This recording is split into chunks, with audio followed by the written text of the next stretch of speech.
And I do believe that we are live. Buenas noches, gente. This is, as always, Isidro Montalvo Espinosa, broadcast coordinator for Liga Nacional Puertorriqueña en Vivo, the universe's finest alternate history baseball league. With me, as always, Ooh. is my co host, the redoubtable Louisa. Good evening. I like the new tagline for the league. Whatever that was, I like it. We'll have to workshop it somewhat, but my delivery was getting close enough to Billy D. Williams that I felt Uh-huh. might as well just lean into it. It's smooth. Is that what he said in those Colt 45 commercials? Did he say it's smooth? The only thing I remember was the two rules for having a party. Rule number one, bring enough cold 45. Rule number two, see Hmm. rule number one. Yeah, there we go. As somebody whose first experience of Billy D. Williams is as Harvey Dent in the first Batman movie, Ah, yes. it not the I am not the subject matter expert on Billy D. Williams that I would like to be, and Yep. I'm not sure that I want to be one either. He was just one of the haze in my early childhood of handsome men with mustaches. One of the what? Haze? Haze is Yep. in fog, I see. Yes. When you're a child, you don't really care what adults are doing, but you're like, oh yeah, there's a bunch of handsome men with mustaches. I see them. I I'm going to be honest here. Based on first and second hand experience, that may have just been you. I'll take it. So, we have a baseball game to talk about here. All right. It is game one of the Campeonato Nacional Puertorriqueño. That is the Puerto Rican National Championship between the Jinetes de Baja on my left in green and white, and on my right the Navegadores de Naguabo in sapphire and gold.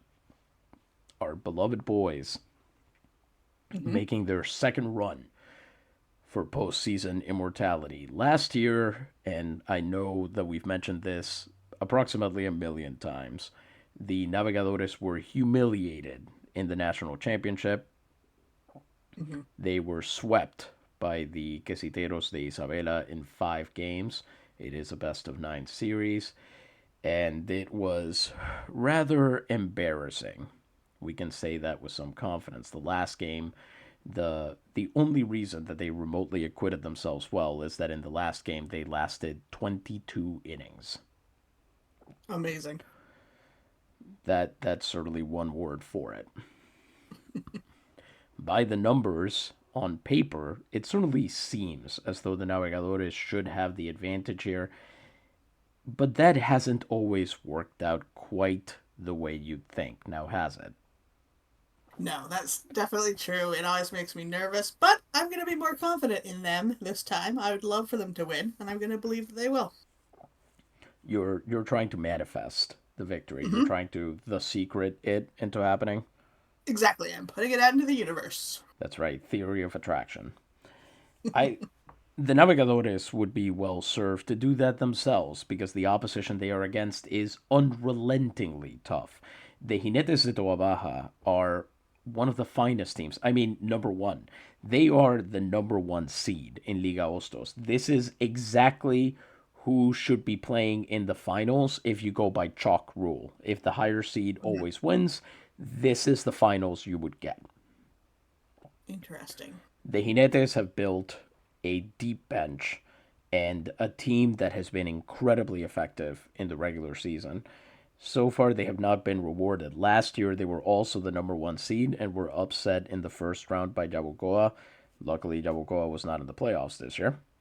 So instead, Toa Baja sawed its way through the early rounds, but they they are the only team in the entirety of the Liga Nacional Puertorriqueña to have scored more runs than the Navegadores this year. Amazing. It seems impossible. However, they did let up a bunch more runs by a Mm. significant margin. So the question is, are the Navegadores going to win on their pitching and defense, or are they going to get hammered to death, which is what Toa Baja has done to basically every other team it has faced. It has tired out their pitchers, figured out their tells, and then destroyed them. No matter the quality of the pitching, no matter how much their hitters tried to keep up. Ooh, that's scary. There is a lot of danger in this series. We will say that when we crunch the numbers, the Navegadores had a fairly significant advantage, but we looked at the data and it seemed incomplete. So we're certainly not happy with where the simulators have put us Mm. in this regard, and we think that this game, especially where the Navegadores are sending their number three pitcher Jan Pajkos to the mound against one of the stars of the Toa Baja rotation, Alberto Benitez, is going to be a real bellwether for this series. If the Navegadores can pull this out, if they can win this kind of game, it should be, if anything, easier from here on out. Do you feel like you need to keep a close eye on the pitchers? Are you going to be switching them out frequently or, watching for certain signs based on that? The only thing after this series is the off season. So if that Mhm. means that Varela has to pitch in every game, if that means that the starting pitchers can only be allowed to hit 6, 7 innings, that is what we're doing. There All is right. no point in keeping any stop unpulled.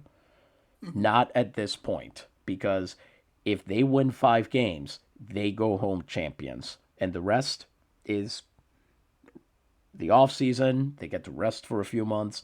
Other teams will make their moves, and 1905 will be a different ball game, literally. Mm-hmm. Exciting. We should get down to the field now.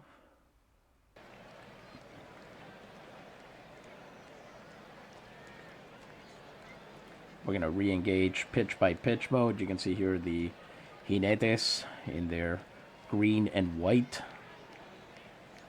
In a second here, we're gonna read out the lineups and engage with the first pitch. But before we do that, every game in Liga Nacional Puertorriqueña broadcast history would not exist, would not be brought to you without the help of our oldest and most wonderful sponsor. Luisa, who are we talking about? We are talking about Dr. Gonzalez and his wood tar liquors. We are proud to be sponsored by them. And folks, I don't know if you know, but 50,000 patients have been cured over 10 years using this wonderful elixir. Chronic colds, rogue coughs, abundant chest discharges, asthma, bronchitis, and other respiratory ailments have all been cured by it. It helps with consumption and bladder catarrh. That's inflammation. It purifies overhumored blood, and it whets the appetite for fattening. Important as we're getting into the cold weather. Not to be confused with other Dr. Gonzalez wood tar liquors, except no substitutes. And of course, it is sold in all good pharmacies, especially San Juan's own Farmacia Guillermetti at the corner of Calle de San Francisco and Calle de la Cruz. Thank you very much, Luisa. We don't usually go out of our way to talk up the teams in a given series. We figure, the Navegadores and the world of baseball orbits around them as far as we are concerned. Mm-hmm. But we're going to take the time out and talk a little bit about the Jinetes de Toa Baja, who before Oh, the here we go. 20th century were perhaps the most irrelevant team in the entire Liga Nacional Puertorriqueña. They had Shocking. won one division title. Very true, given that there are 78 of them. So to be the most irrelevant team, you almost have to be trying. Yeah. The Jinetes had won a single division title in 1878 and had not made it past the first round. Between then and the year 1902, they would be basically saline as far as the Liga Nacional Puertorriqueña is concerned. They were nothing. A waste of a space in the league. Good only to let other teams practice and as a perhaps a bit of a what should we call it? A little bit of a benchmark for how your own team could be expected to do. If you couldn't beat the Jinetes consistently, you might be in trouble down the line.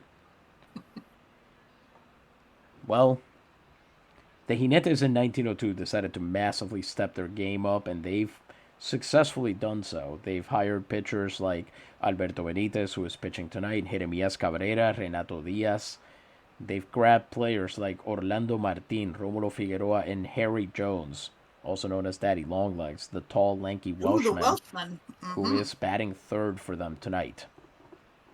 Very They've nice. gotten incredible production out of their English catcher Dermot Mount. Their shortstop Tomas Rodriguez is one of the best in the league. And even the middle of their lineup, even Pavon, Verduzco, and Noriega, who are not their top three hitters by the numbers, are fearsome guys who would probably bat third or fourth on a number of other lineups. If they have a single weak link, it is their center fielder Norberto Zavala. Even their bullpen is fearsome, featuring the talents of Jay Smith and Lonnie Howell, both experienced pitchers who have done extremely well in limited duty. This is a team to be feared. And tonight, batting for the visiting Jinetes de Toa Baja. Batting leadoff, the designated hitter, number 14, Orlando Martin. Batting second, the first baseman, number 30, Romulo Figueroa. Batting third, the second baseman, number 4, Harry Jones. Batting fourth, the right fielder, number 19, Miguel Pavon. Batting fifth, the third baseman, number 17, Rafael Verduzco. Batting sixth, the left fielder, number 18, Mauro Noriega. Batting seventh, the center fielder, number 12, Norberto Zavala. Batting eighth and catching, number 13, Dermot Mount. Batting ninth, the shortstop, number 29, Tomas Rodriguez. Pitching tonight for the Jinetes de Toa Baja is number 9, Alberto Benitez. That's the visiting team. For the home team, some of you may be unfamiliar with the Navegadores' history. In 1871, through a bit of loophole exploitation, the Navegadores got to be the first to select a pitcher and a position player who would join their team. You would expect that the team that featured, well, unless you're an Angels fan, you would expect that a team that had the best position player and the best pitcher, you would imagine, on the same squad would in fact be the best team in the league. This turned out to not be the case. The Navegadores certainly had their brushes with the postseason in the 20th century, in the 19th century, but it would not be until the 20th that they would finally develop a plan that would see them there. Their hiring of international talent, their complete willingness to make over the front office, and their ability to identify and exploit reliable bullpen arms wherever in the world they came from, built a monster of a regular season team. After a loss in the battle for the Red Pennant in 1902 against Camuy, they returned all the stronger and made their way to the National Championship in 1903. They lost that one in 5 games. This, their second attempt, brings with it a roster full of top-grade pitching from ace Everton Stack, co-ace Ted Balloon, and, frankly, almost co-ace Jan Pajkos. They have fearsome players up and down their lineup, from leadoff hitter Rob Feaster to on-base machine Jacques Centur to presumptive illustrissimo Benji Valdez to the always playoff reliable Frank Del Castillo. If they can control their free swinging, their defense and top-tier pitching should see them to the end of a victorious series. And so, playing tonight, the starting lineup for the Navegadores de Naguabo, Batting leadoff and playing first base, number 16, Rob, the Grackle, Feaster. Batting second, the left fielder, number 37, Vidal Santiago. Batting third and playing second base, number 11, Jacques Centur. Batting fourth, the shortstop, number 6. He needs no introduction, but let's give him one anyway. It's Benji Valdez. Batting fifth and playing third base, number 12, Wally, the human ripcord Bach. Batting sixth, the designated hitter, number 4, Etaoin, the font of wisdom, Sherdlu. Batting seventh, the right fielder, number 56, Frank, Diablo Rojo del Castillo. Batting eighth and playing center field, number 27, Graham, Ham, Underwood. Batting ninth and catching, number 0, Spike, Stonehand. Pitching tonight for the Navegadores de Naguabo, number 74, Jan Pajkos. 35 innings in the postseason, 3-1 record, 16 strikeouts and 7 walks, an ERA of 1.80. Pajkos, a bit of a fast thrower lately. He wasn't as fast as this before the postseason, let me tell you that. You don't usually tend to gain a couple miles per hour out of nowhere in the playoffs, but here we are. Interesting. Has a fastball, curveball, screwball, and changeup. The first batter against him, Orlando Martin, the designated hitter, despite being an incredible hitter during the regular season, has so far been fairly bottled up. An average of 189, OPS of 530, no home runs, 7 runs batted in. 26 degrees, cloudy with rain in the forecast, so it's November in Naguabo. The wind is blowing out to right. Tonight, the Campeonato Nacional Puertorriqueño for the 1904 season begins. One of these teams will be national champion. Let's start finding out who it's going to be. A lot of nice dark green and sapphire shirts out there. Some neutral fans. Yeah, good crowd. Nice and full. 4,600 people in a stadium that, again, holds 3,000. Oh, man. Pajkos misses by the barest of margins with his first pitch fastball. It's called ball 1. And we are off. Boy, he is afraid. Fastball inside nearly clips Martin on the foot. Jeez. But he misses very inside. 2-0.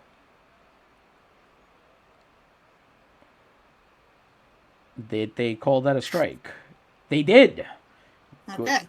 Good work from Jan, hitting the target there, down and in, within the zone. 2-1 now. Wonder if he'll give him. Back on track. Yep. Wonder if he'll give him anything but. Fastball so far, and he misses again right where he put pitch 1. It's 3-1 now. Oh, I can't even see it. Well, you can. What you can't see is pitch 1, which is right below it. That's true. Yes. Gentleman hitters count for Orlando Martin. Martin hits that one hard. Centur can't get to it, and that's a base hit. Oh, man. It's a leadoff I single. thought he'd be able to throw that one. Huh. All right. Must have gone right under his glove. Orlando Martin, one of the fastest base runners in the league. Let's see how quickly he challenges Spike Stonehand's arm, especially with Romulo Figueroa up to bat. If Martin has been bottled up during the playoffs, Figueroa has been the exact opposite. He is currently batting .382, OPS of .912, no home runs, and 20 runs batted in. Romulo Figueroa has won the Ilustre Award, that's the playoff series MVP, for both the Interdivisional and Pennant series. He is on a dangerous tear lately. With a man on first and no outs. There goes Stonehand, and he's got him!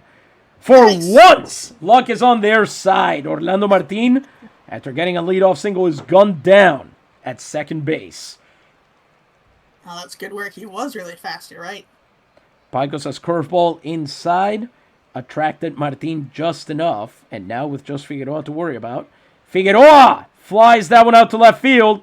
That is going to land at the wall. Vidal Santiago trying to corral it. He's running after it, not making much of an effort, really, when it comes down to it. And that, I suspect, will be a one-out triple. Indeed, the umpire says so. It's a 3-base hit for Romulo Figueroa, and Pajkos already dealing with some traffic. And this is exactly the man you don't want to face when you've got a man on third and fewer than 2 outs. Uh-oh. Harry Jones comes up to bat. He is batting just .212 in the playoffs. OPS of 606. No home runs and 8 runs batted in. But I'm betting you that he is raring to go here after Figueroa smashed that screwball into left center there. Pajkos badly needs a cheap ground out here. Well, that is not quite what he's reaching for here, as he pumps a fastball down in the zone for strike one. Immediately goes after Jones. Jones swings through a screwball under the zone. Let's see what's going to happen. He's got Harry Jones in the hole. This isn't supposed to be happening here. That's more like it. The fastball falls low and inside, and it's 1-2 now. Man on third and 1 out for Daddy Longlegs. He got him! Jan Pajkos just punched out the Ilustrísimo for Liga Ostos. On a screwball, no less. Wow. That's game planning right there, is what that is. He now faces Miguel Pavon, who is hitting .236, OPS of 602. No home runs, 8 runs batted in. With 2 outs, let's see if Pajkos can get out of this without any further damage. Pavon fouls that one off at strike one. Pavon leads the entire LNP with 120 runs batted in. Fastball fouled, 0-1. That is knocked to Rob Feaster. He's got it, steps on the bag, and Jan Pajkos is out of it. 2 hits, no runs in the first inning. Wow. Amazing. Jan Pajkos has ice in his veins, I'm telling you. Mm-hmm. To put those 2 away after allowing the triple, just strike out, easy ground out to first. That is exactly why this rotation is so dangerous. They have a 1-2-3 punch. Most teams can only give you the first 2/3 of that. Unfortunately, Baja is one of the teams that can. Well, they wouldn't be here if they couldn't. That's very true. In the bottom of the first, Alberto Benitez takes the mound for Baja. He is 5-1 in the postseason, 64 innings, 26 strikeouts, 10 walks, an ERA of 2.67. Fastball, slider, curveball, changeup, sinker, and splitter. So a bit of a kitchen sink arsenal for him. He will be facing Rob Feaster, who is hitting just .232 during the postseason, has an OPS of 631, no home runs, 8 runs batted in, has 15 stolen bases during the postseason. Again, the Navegadores have to plan their way out of this one. They can't be swinging at everything. They can't just be chasing every pitch. Benitez misses high with the opening fastball, 1-0.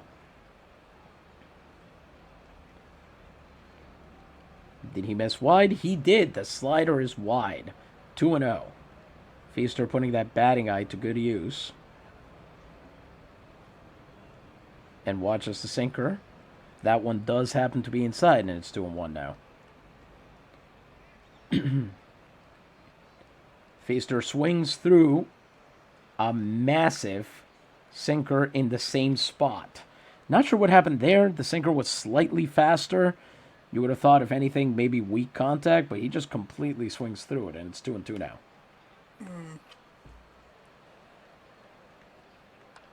Knocks that one foul, down the third baseline, so we'll stay at 2-2. Splitter that time away would have been ball 3. Benitez rears back. And that is popped up over Tomas Rodriguez at short. Looks like he'll take it, and it's out number 1. Decent battle from Rob Feaster. Got a changeup, middle of the zone. A little bit ahead of it and made bad contact. Here comes Vidal Santiago, who has had a very tough postseason. He's batting .194, OPS of 540, no home runs, 6 runs batted in. If you're a Naguabo fan, you might be wondering what he's doing batting number 2 in the lineup when there are many better options. But that's because you have not been used to the genius of Harvey Burford, our bench coach. Does One he out. actually know what he's doing? I This is mean, he my did Are you last being year, sarcastic? Okay. but certainly it's not looking like it right now as he swings right through a sinker under the zone. 0-1. Boy, it's not good. Watches the sinker high. 1-1 now. All right, he's learning. Let's see. Curveball misses inside. 2-1. So does that curveball. It's 3-1 now from Alberto Benitez. Let's see if Santiago can work the walk here. They're not going to be afraid of his running, so they just got to keep him from getting on base. Strike two called on the splitter away, and that will bring us to a full count. So for the first time tonight, and I'm sure not the last, here's the 6 words everyone loves to hear during a baseball game. This will be a payoff pitch. Woo! And it will not. He fouls it off behind him, and we continue in the at-bat. Payoff pitch number 2 coming right up. He fouls that one off too. It evades the catcher, Dermot Mount, back there. It's a check swing, and he bounces it off. A splitter and a curveball to stay alive on the full count fouls. Benitez at 13 pitches now. Pitches again. That is rolled, a ground out right in front of the catcher. And that's an easy throw to first to extinguish the runner. 2 outs, bases remain empty for Jacques Centur. Jacques is sort of the Navegadores' answer to Romulo Figueroa. He's won 2 Ilustres in this postseason. He's currently hitting .348, OPS of .859, no home runs and 11 runs batted in. He leads the club in runs batted in and batting average during the postseason. Let's see if he's got a little more magic to show us here with 2 outs and the bases empty. Well, now's the time.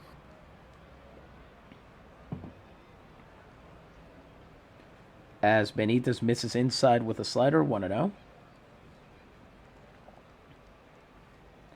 And misses low, I believe. Yes, indeed, with a changeup. 2-0 now. Benitez willing to throw a lot of balls here. Centur up the middle, and that's a base hit. The Centurion does it again with a 2-out single. All right.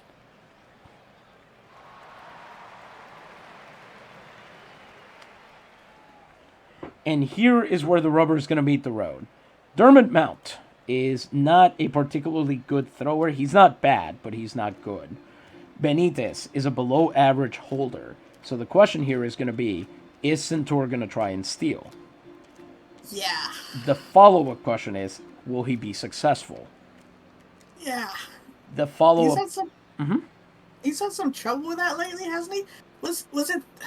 Am I thinking of the right thing? Has he been having trouble offensively? No, he's actually been doing... He's actually been doing very well as far as that goes. I must be confusing him with somebody else. But he does... He sometimes has a great game on the base paths. Sometimes has an absolutely terrible one. He's 11 for 17 during the postseason. The follow-up question to that, though, is there's 2 outs. Yeah. The run expectancy is not high. Yeah. And will he try to steal? Probably, right? Yes. And, I mean, there are worse ideas, because if he gets caught, then Benji Valdez gets to start the next inning. So.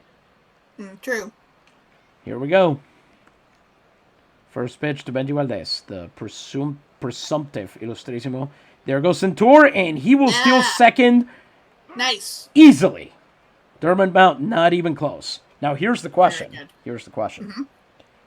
Will Jacques Centur try to steal third? Yes. No hesitation. Yes, he will. Benji took that sinker in for a strike. And then took another sinker down the middle for a strike. Jeez. I don't like that. Nope, he's in the hole now. Let's see if Benitez puts him away on this one. Not quite, as that was well inside. A splitter. Nearly clipped him on the chin there. 1-2. They don't call that a strike. It's a friendly call, but they get it. A curveball outside. 2-2. Benji very happy with the umpire right now. Yeah, is he going to swing at any of these? There we go. Fouls that one off.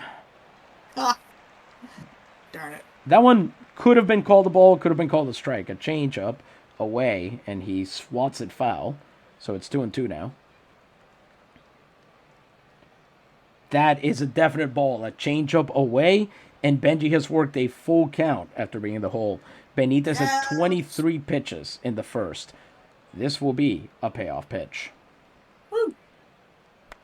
Swings on that one and fouls it into the audience? Question mark. Yes, indeed. We'll keep going. I wasn't sure if Dermot Mount would have time to get over there and catch it. It's very hard to refer to him as just Mount. Yeah.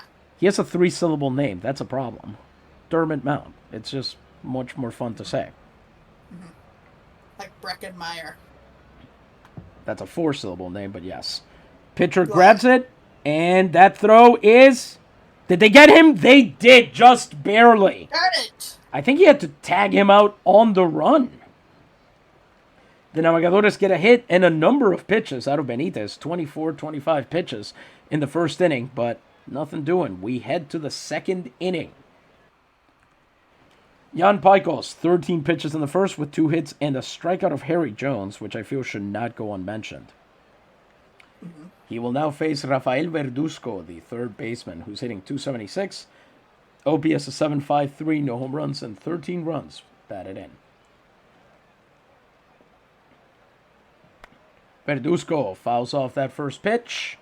A fastball, high and in, 0-1. Pajkos probably thanking him for that one because it would have been ball 1 otherwise. Misses outside with a fastball, 1-1. Swings through the fastball. Nothing but heaters so far from Pajkos. Much like my Twitter feed.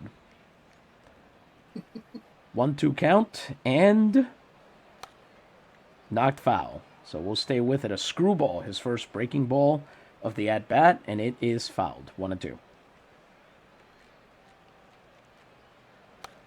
That is knocked into Jacques Centur's glove. It's out number 1. Great line drive there. Good start. But on the low launch angle, Jacques was ready to go. Next up, it's Mauro Noriega, another fearsome bat in the postseason. Currently hitting .310, OPS of .804, no home runs, and 8 runs batted in. 1 out, bases empty. Noriega fouls that one off. A screwball, 0-1. So far, Pajkos is doing decently well at getting them to swing outside of the zone. That's good. I say that, and he immediately throws a curveball that gets called ball 1. Anything to shake their confidence would be good. Although I think he just did it again. Fouls off another screwball even farther away. 1-2 now. Noriega lines that one down the left field line, but foul. Curveball again. Let's see if Pajkos will go for the fastball against him. He's established both breaking balls, and then he misses well outside with the curveball. 2-2. Not a single heater, not a sinker, not a split. Jeez. Curveball again. This one to a full count. So let's see what Jan will pull for his payoff pitch. Got him! Full count strikeout on the curveball. Trusted his breaking ball, and it delivered. Second strikeout of the night for Jan Pajkos, and he will now face Norberto Zavala, the center fielder, who is currently hitting .164, OPS of .448. No home runs and just 9 runs batted in, and even though he's batting under 200, you can't tell him anything. Look at that face. Exactly. 2 outs and the bases are empty for Norberto Zavala, as he misses low and away with the curveball. 1-0. Zavala knocks that one foul. It'll be 1-1. A fastball that time.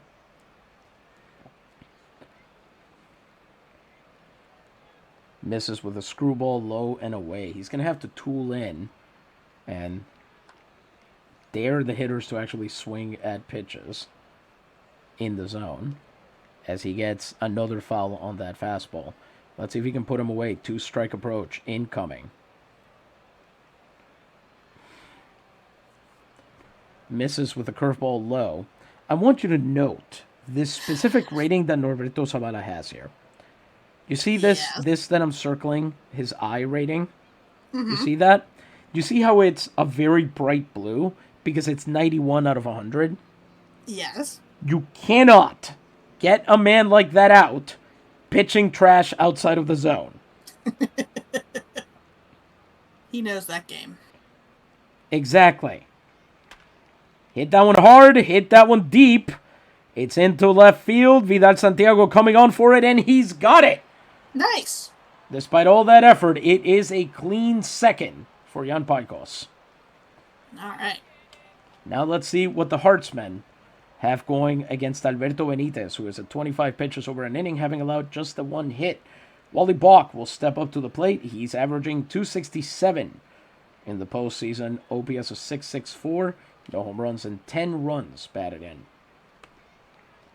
That would be a great time for him to really show. Well, not that, basically. But hey, it works out. Wally Balk reaches on error as Verduzco has to rush the throw. And that would put Wally Balk safe at first base to open the inning. This is the kind of mistake you have to punish a team for making. You cannot let them get away here. Up comes the font of wisdom, Eto'o Shirley, who is averaging .232, OPS of .698, no home runs and 5 runs batted in. He's had some pivotal setups during the postseason.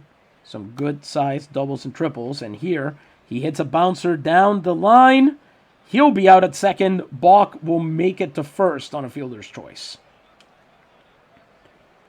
That's a tribute to Harry Jones' defense there. I think a lesser defender, we'd be looking at 2 on and no outs. And here comes Frank de Castillo. If anybody can get that run home from second, it's this guy. He's currently batting .275, OPS of .788. The only Navegador to have hit a postseason home run this year so far, and 7 runs batted in. With a man on second and 1 out. Let's see if Frank can get it done. Frank led. Oh! Cracks that first pitch. Ooh. Down the line. It gets past Harry Jones. Yes! Is that going to be a run? No, that'll be a single. It'll be an infield hit, and Balk will take third. All right, okay. All right, okay. Nope. Cannot do this. Cannot start doing Macklemore on the broadcast. Men on first and third with 1 out for Graham Underwood. He's batting .250 in the postseason, OPS of .603, no home runs, 8 runs batted in. If he can roll 1 out into the outfield, that should be enough. We do know how the Navegadores love to run themselves out of scoring. Yeah. They're kind of infamous for it. Okay, here goes nothing.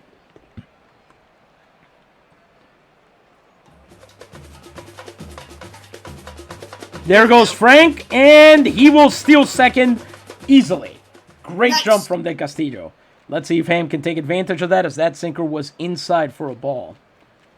Ham. Changeup misses low. Ball 2. Ham had legitimately, I want to say, the 4th lowest walk rate among qualified hitters. Is that bad? Seems bad. It's not bad great. If he were making more contact, it would be kind of whatever. At the level he's at, it's not great. You call that a strike? All right.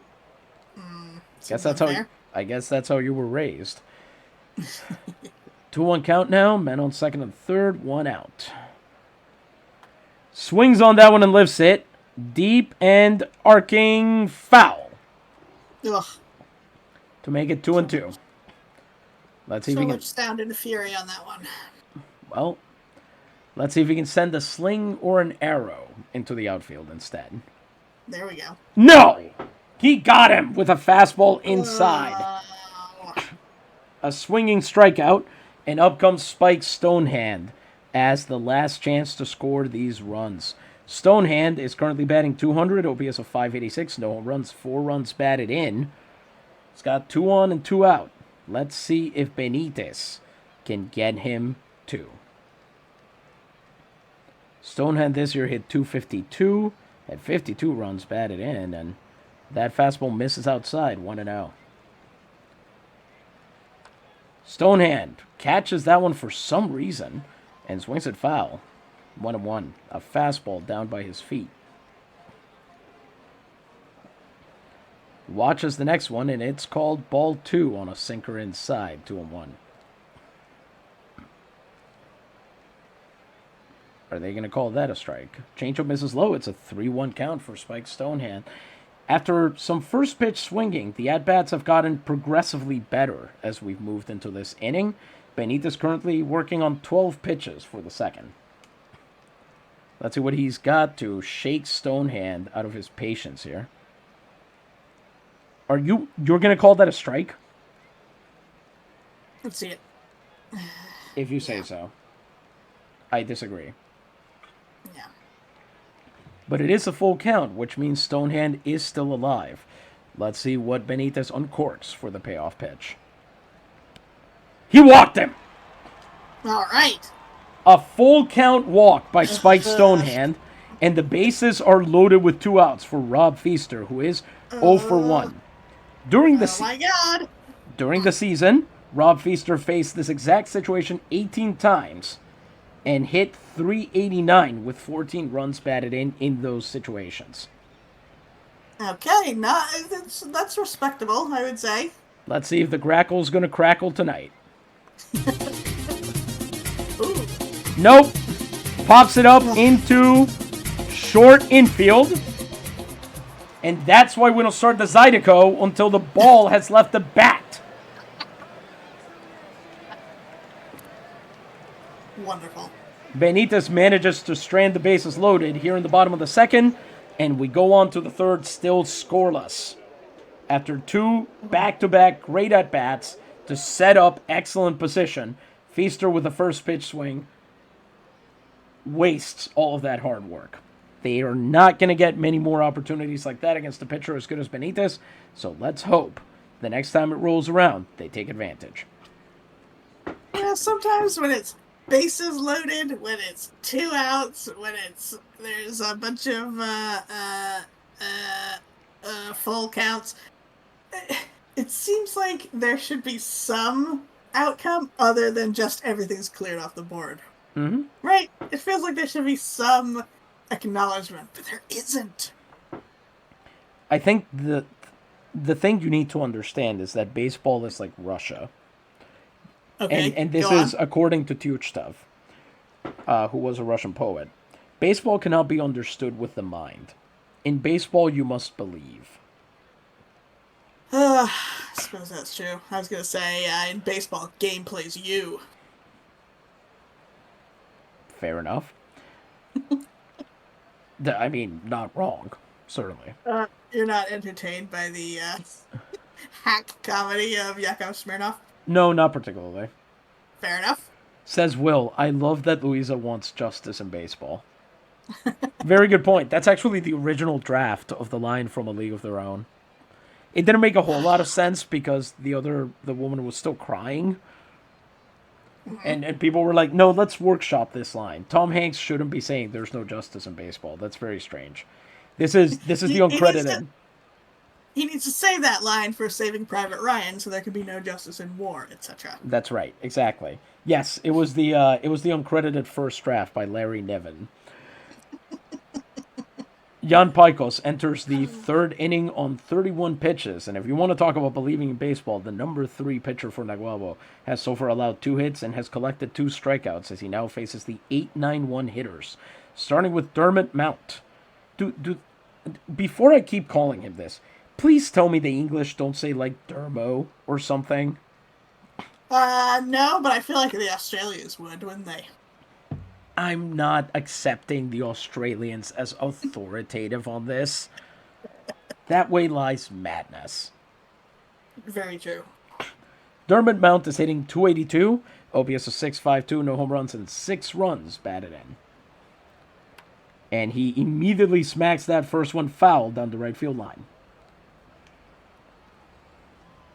The Castillo watches it fall. It's a fastball down in the zone. 0-1. Oh, but that's not a strike. Okay. Curveball misses inside. 1-1. Strike is called on the curveball away. So 1-2 here for Pajkos. Let's see if he can get rid of this guy. He got him! All right. Swinging strike on the Pajkos screwball. Down and in, and it's out number 1. He now faces Tomas Rodriguez, the shortstop, who is hitting 224, OPS of 539, no home runs, 4 runs batted in. But if you're depending on Tomas Rodriguez to bring runs home, as the rain, of course, begins to fall, if you're depending on Tomas Rodriguez to bring runs home, you've got bigger problems. Fastball misses away, ball 1. He is here for his glove. That is his distinguishing factor. Tomas Rodriguez grounds that one right at the plate. Stonehand has it, throws high, but Feaster reaches up and he's got it for out number 2. And now Pajkos faces Orlando Martin, who got that leadoff single off of him, and then got gunned down trying to steal second base. If they can continue to bottle him up, Martin is one of the biggest bases of the Toa Baja offense. The more they can control him, the more the entire lineup falls. Mm-hmm. Screwball. Oh, that's not a strike, huh? Screwball misses low, 1-0. Martin knocks that one to Feaster. He's got it. Makes the throw over to Pajkos, and the inning is over. Pajkos with back-to-back clean second and third innings to give his team a chance to still score in the early game. Alberto Benitez comes up, 40 pitches over 2 innings, 2 hits, a walk, and a strikeout. He will now face Vidal Santiago, who is 0 for 1 on the day. Benitez is proof of how much as Santiago hits that one, first pitch, into left field, and it's going to settle directly into Noriega's glove. A lot of first pitch outs lately. All on that changeup, it feels like. Mm-hmm. Benitez was acquired mid-season in 1902, only got to start 19 games, and seemed to have a history of being injured. He had forearm tendinitis in 1903, had back tightness in 1903, and then in 1904, right before the season was set to begin, had a bout of elbow soreness. But when he's on, there are very few better pitchers in the game than he is. Jacques Centur comes up. He, of course, had the first hit for Naguabo off of Benitez. Comes up again with 1 out. Or rather, comes up with 1 out this time, and the base is empty. As that sinker misses inside, 1-0. That changeup will be called a strike, 1-1.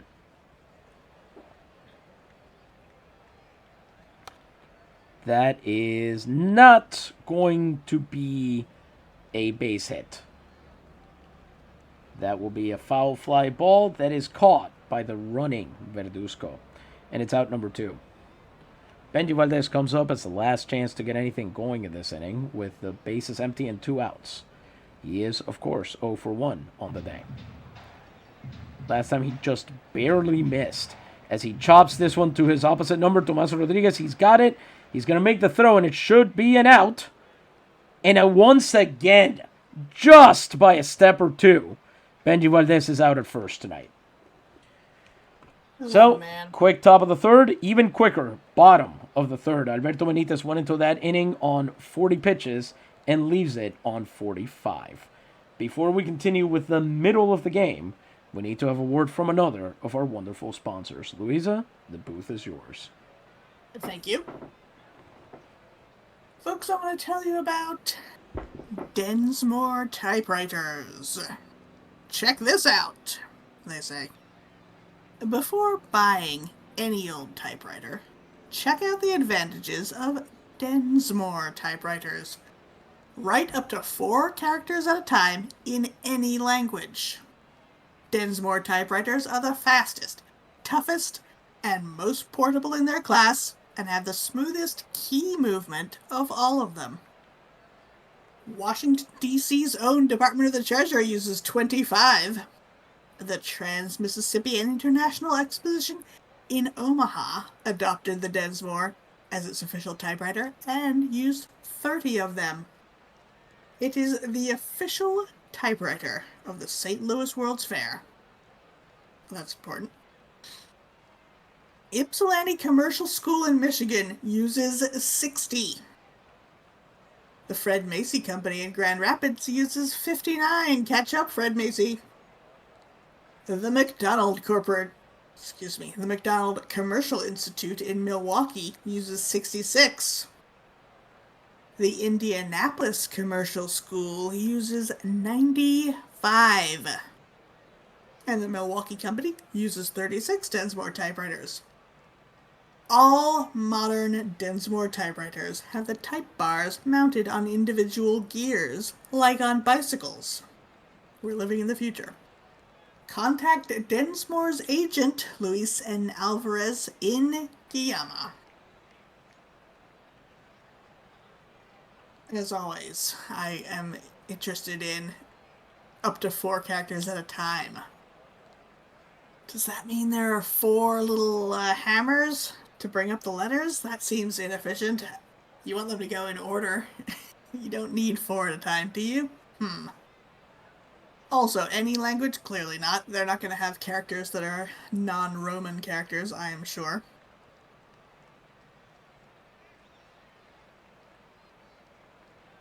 I would like to see one of these typewriters in action, though. It's fascinating to me the way they work. Like it mentions the type bars on individual gears.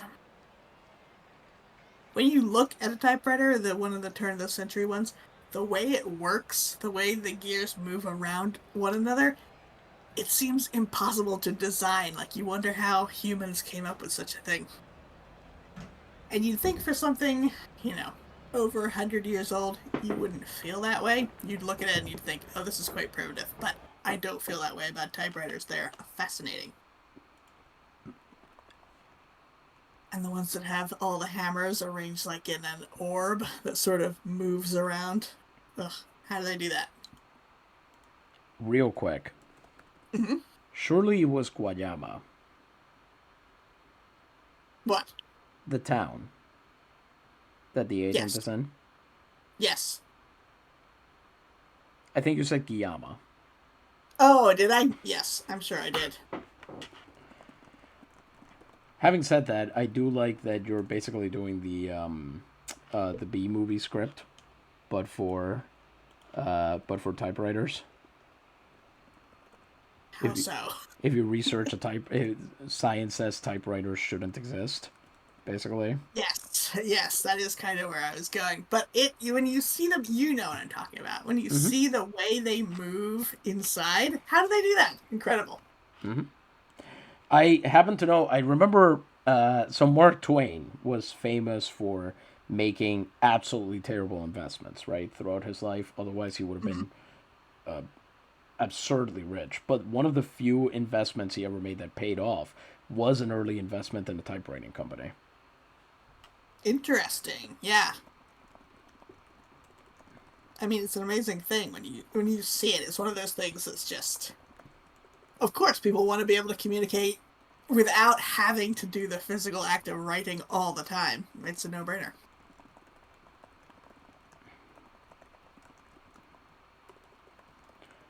Absolutely, and I say this as somebody who, in many ways, prefers to write longhand. I have Mm-hmm. I have certainly the inner editor issue where if I'm not writing longhand, I the desire to erase, to revise instead of just writing really takes over. and makes it very Yeah. difficult to get stuff done. So if I want to write something, if it's important to me to write something, I do have to do it by hand. But I have Mm-hmm. always loved a typewriter, and maybe it's because a typewriter doesn't erase as easily as a computer does. So Mm-hmm. Yeah, I like that too. I liked learning. I learned to type on an electric typewriter in high school. We had computers, but not enough for all the students, so electric typewriters it was. And learning how to put on the special whiteout tape and then hit the same key again so it would perfectly cover up that letter E or whatever with a E in white to make sure you couldn't see it. I love that.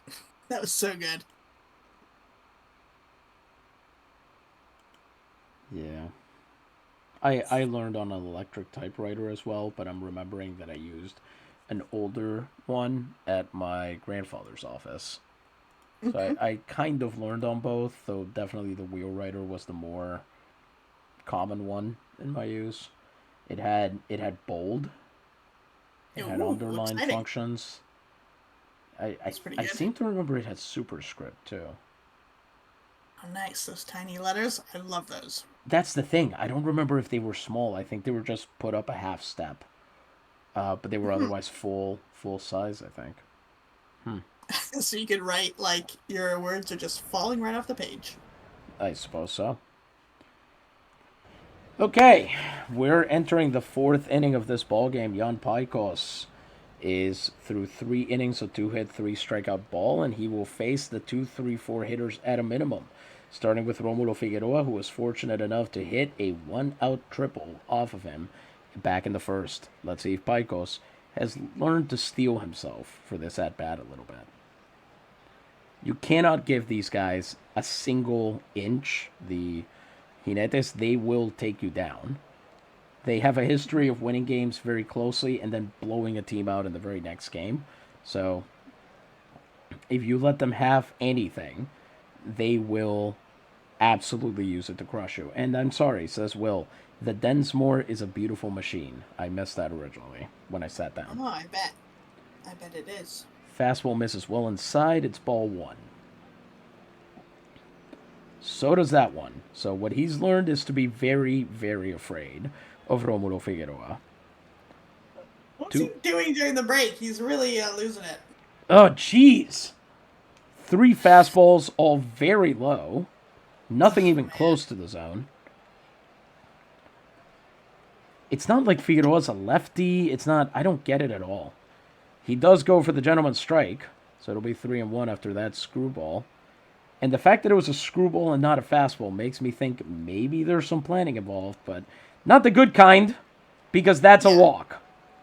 Ah, he needs to get it together. Harry Jones comes up next, and he's 0 for 1 on the day. They're going to need another cheap out from the Welshman here. And Harry Jones doesn't have that many in him. Fastball misses away.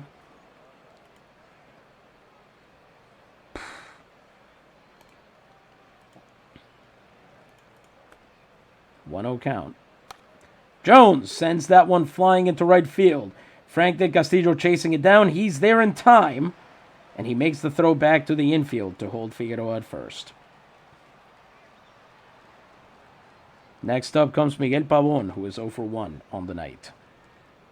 With 1 out and a man on first. Pajkos once again missing low with that fastball. He cannot keep it under control right now, and he keeps going to it. Rolled down to Feaster. Feaster steps on the bag, throws to second. That's an inning-ending double play. Beautiful What? fielding work. Feaster getting there, sending it to second, and the twin killing gets Pajkos out of the inning with just a walk. See, he starts to lose it a little bit, and his team has him. Exactly. They picked him up. Although that was a hell of a neighborhood play call on the second out there because Benji was nowhere near the base. Uh-huh. Up comes Alberto Benitez. He is at 45 pitches over 3 innings, 2 hits, 1 walk, 1 strikeout. He will now face Wally Balk, who is 0 for 1 on the day.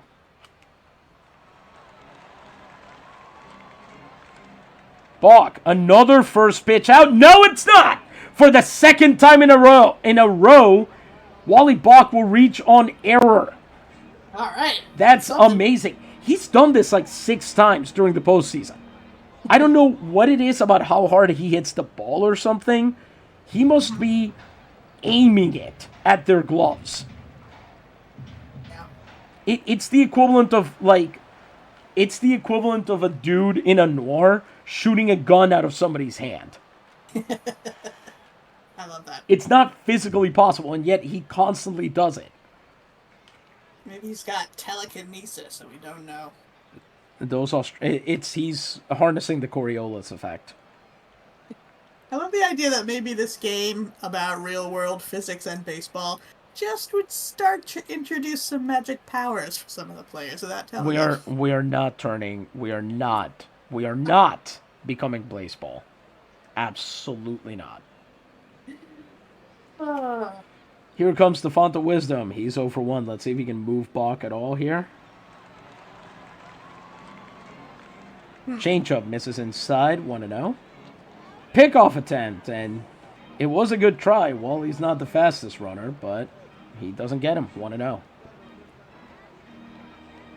Strike right down the middle with a sinker. Shirtley does not swing. No idea what he was waiting for there. That's the best pitch he's going to get all at bat. See? He swings on that instead. A splitter down in the zone that he misjudges. It's 1-2 now. Swings on that one, and it's into the outfield. Shirley gets it done. They'll move Bach to second. All right. And there's 2 on with no outs for Frank Del Castillo, who is 1 for 1. This is exciting. With the 7, 8, and 9 hitters, this is exactly why Burford wanted Frank down in the 7 hole. Because just when you think you might have been done with the good hitters, here he comes. Nice. Which means you have to pitch. Here we go. He does it! What? It's into the outfield, down right field, and that will load the bases again. Oh my goodness. With no outs for Graham Underwood. Oh now, no. I know he's been trouble before, but he did hit a bases clearing triple in the first series of the playoffs. So he has it in him. We know this. Yeah. Now's the time. As baseball fans like to say, Ham, remember who you are. Bases loaded, no outs. Swung on! Lifted! Right field! That's going to land. Are they? And they don't run Bach home. They don't even offer to try letting him run home. Disturbing.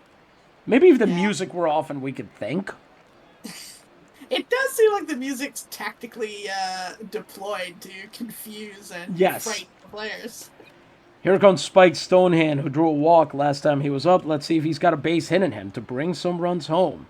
Because, frankly, I feel like 1 run might win this ball game. Yeah, really. It's like pulling teeth here. Let's see. They call that a ball 1 on the curveball inside. 1-0. Was the last game we saw the one that was just like this, or 0-0 for most of the game?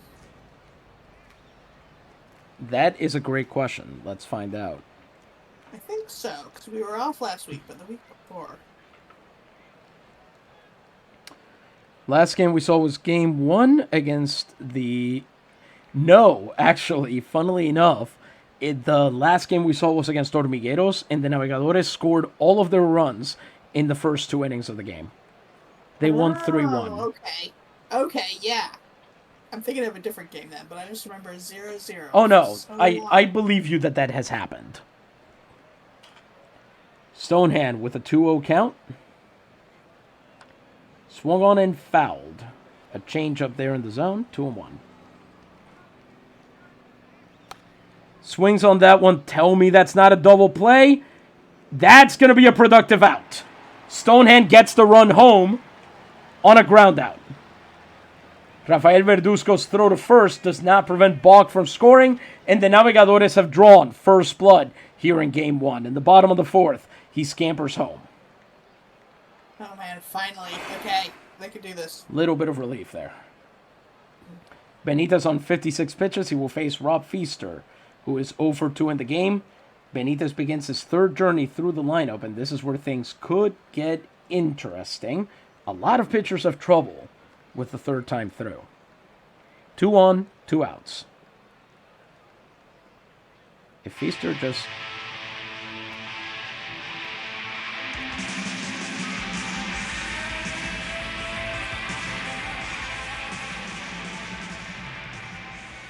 Cool.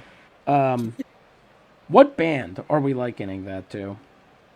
I liken it to Van Halen. That's what I thought you were going to say.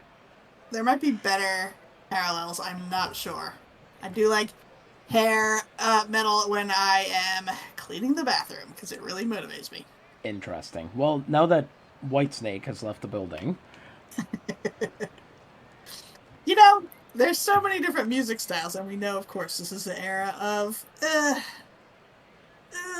bad quality recordings of music. Mm-hmm. So I am imagining all of these bands are roaming around outside the field, like the gangs in West Side Story. No, that's the Warriors. Better. Yes, that is what I'm thinking of. Yeah, so they're all just roaming around, staying out of each other's way, hopefully. They seem to be okay. You know, when I posted that thing about about our differing broadcast approaches, that was meant to be a joke. You know that, right? I like to build a rich fiction for what's going on in the park and in the world. Yeah. We got to call you Carole King because you're building a tapestry here. At any rate, in all seriousness, I would imagine that every team kind of had its own troubadour, or troubadours, perhaps. Mm-hmm. Guys who would show up to games with a cuatro, play some music, sing some décimas, probably. They probably had one for every player. I'm not going to improvise one. My rhyming skills are way rusty in Spanish. But here we go, Rob Feaster. 0-1 count. Do you think at this time they would have had people doing the job of a mascot, which is basically the same job as a clown? No, they would have had the clown. The crowd excited and yeah. This is the golden age. Some of the clowns were actively playing as well at the time. Is the thing. Interesting. Nick Outrock, who was one of the oldest players to ever appear in a game, he used to do tricks and dance and stuff like that between innings.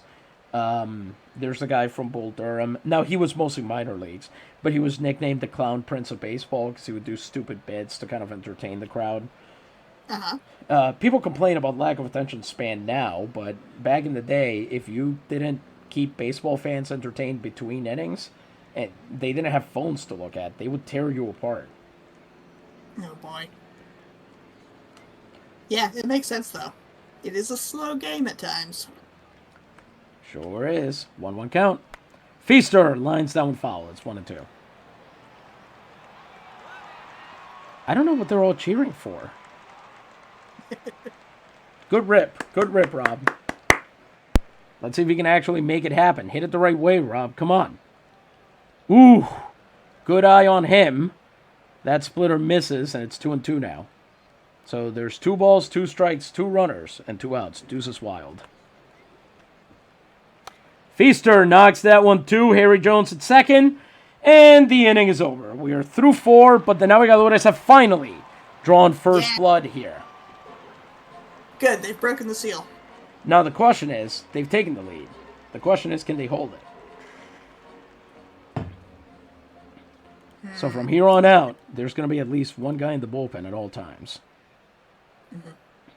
Let's see. Catol and Hos, they're the most dependable. Pajkos, 4 innings, 2 hits, 1 walk, 3 strikeouts. He now faces Rafael Verduzco, who is 0 for 1 on the day. The more Pajkos can save having to go the third time through, the better this game is going to go, is basically the thing. 0-1 count as that fastball is in the zone. He checked the swing, I think. Sure enough, on the screwball inside, and it will be called ball 1 to even the count. Gets a swinging strike on the second screwball away. It's a 1-2, and let's see if Pajkos can put him away here.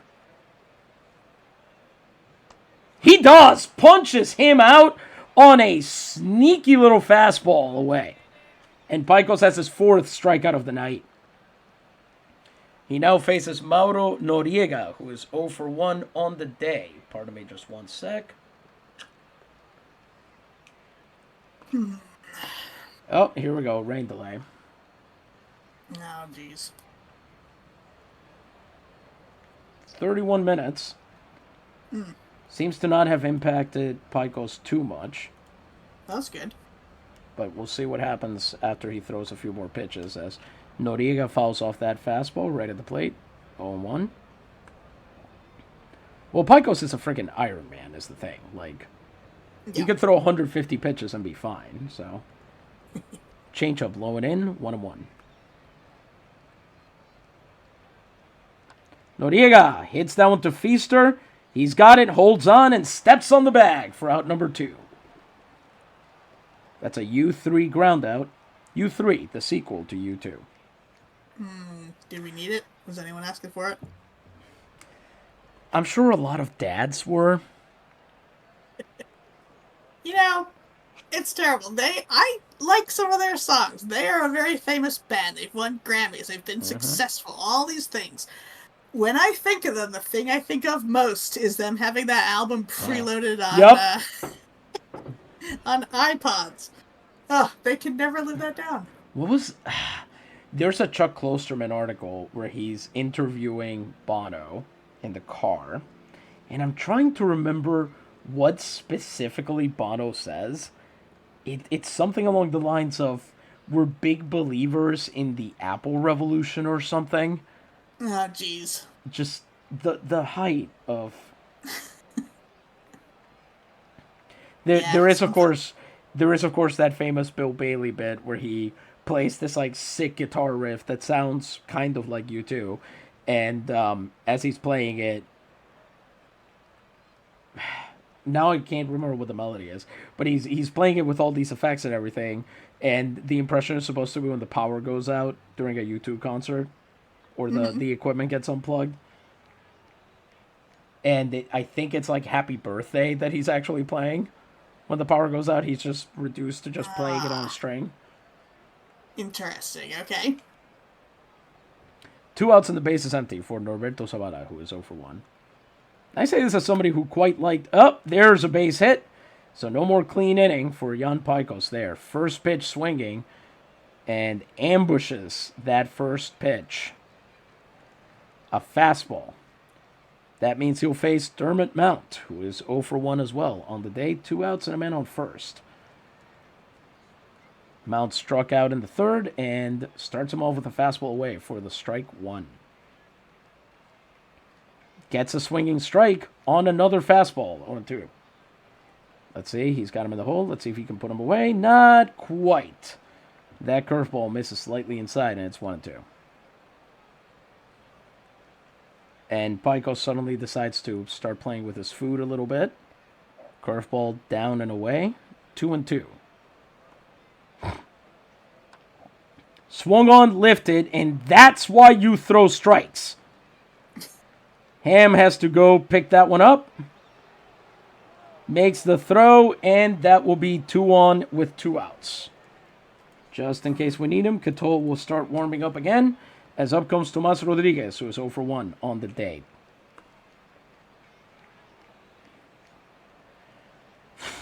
Misses low with a curveball, 1-0. Swung on and fouled. A fastball in the middle, lower part of the zone, 1-1. Pajkos now at 63 pitches, misses inside with another fastball, 2-1. Swung on, lifted, flown out. It is arcing, but it's foul. 2-2. A good pop fly. Too bad about that gentleman's point. Deuces wild situation once again. And he checks his swing just in time to make this a full count. So this will be a payoff pitch. Here we go. So far, the biggest pitch of the game for sure. That is flown out. Foul, and Feaster's got it! That strands the runners. Pajkos gets out of the jam. Pretty good. We are through 4.5, and here comes Benitez to face Santiago, Centur, and Valdez. Benitez is through 4 innings of 4-hit ball, 1 walk and 1 strikeout over 61 pitches. He faces Vidal Santiago, who is over 2 on the day. You know who's been kind of a non-entity so far in the game? And I'm only mentioning this because it's weird when he's not the star. Mm-hmm. It's very weird to have a Navegadores game in which Benji Valdez is not doing freaking everything. Yeah. Yeah, I haven't heard his name said a whole lot so far in this game. Yeah, that doesn't happen very often. I mean, it's okay, you know? Even God needed a day of rest now and again. Well, hopefully he can turn it around. Slider misses outside, 1-0. Slider misses inside, 2-0. Jeez. Yeah, that one. Sinker misses low, 3-0. Santiago with the hitter's count. Let's see if Benitez goes for the gentleman's strike here. He does not. It's a 4-pitch leadoff walk to Vidal Santiago as the sinker misses away again. He will now face the Centurion, who is 1 for 2 on the day. That's Benitez's second walk of the game. You know, funnily enough, the Jinetes were second in Liga Hostos at walks, which means they issued the second fewest. Mm-hmm. The Navegadores issued 324, which put them 7th in Betances. The Jinetes issued just 261. Centur wants to get hot again. He misses that slider. Didn't quite get the timing right on that one, and it's 0-1. Swings on that one and fouls it off. Man, Jacques did not come to play. Well, he did come to play, but he didn't come to sit on pitches as he swings on that splitter and sends it away. 0-2 now. Let's see if we can work this at bat. Swings on it, hits it to Harry Jones. He's got it at second, but Centurion is going to make it to first. It'll be a fielder's choice. And Benji Valdez will come up. He is 0 for 2. Let's see if this is turnaround moment number 1 with a man on first and 1 out. He's totally going to get thrown out stealing, isn't he? Yes.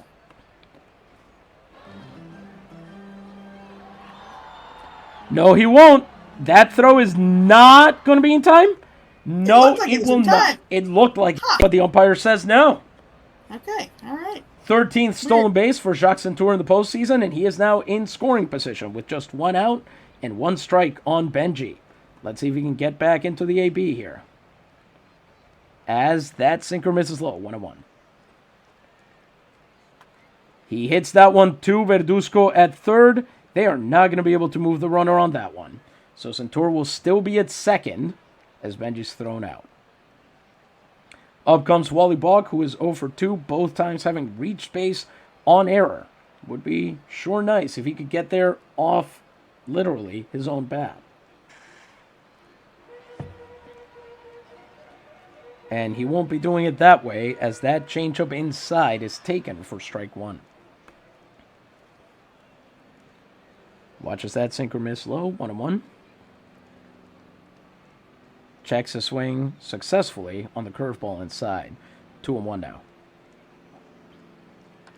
Swings on that one, flies it out down the right field line, but arcing foul to make it 2-2.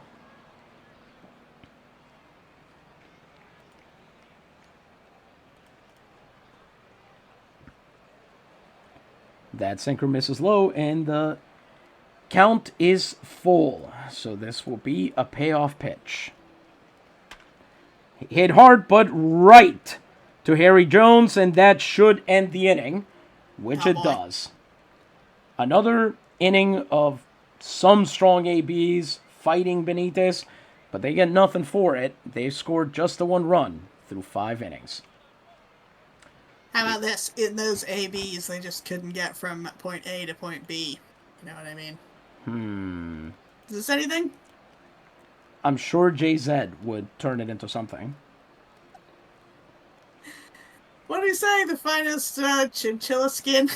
Is that what he Sure. says about the coat he's gonna wear? I think so. I Oh, did recently learn that the line "I'm a businessman, I'm a businessman" is originally from him and not Flight of the Conchords. oh, okay. Yeah, it's called Very good. yeah, it's called antennaclassis. Is the formal Greek term for punning that way. Uh-huh.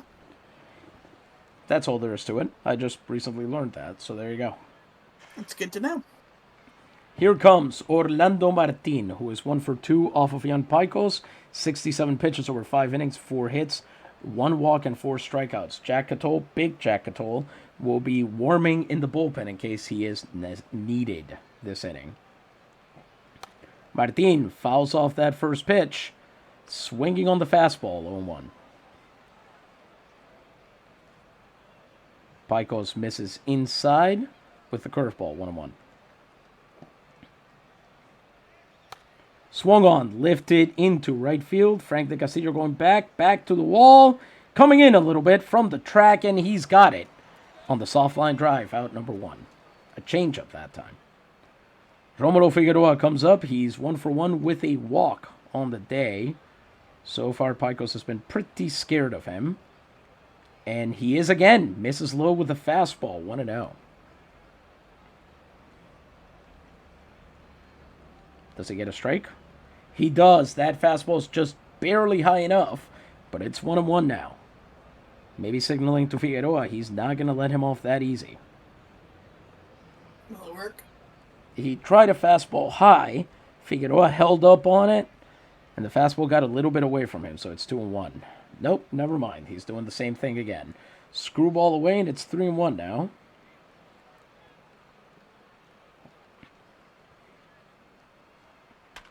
Hit hard through the right field gap, and it is now Romulo Figueroa's second hit of the ballgame. He is truly on fire, hitting nearly 400 in the postseason.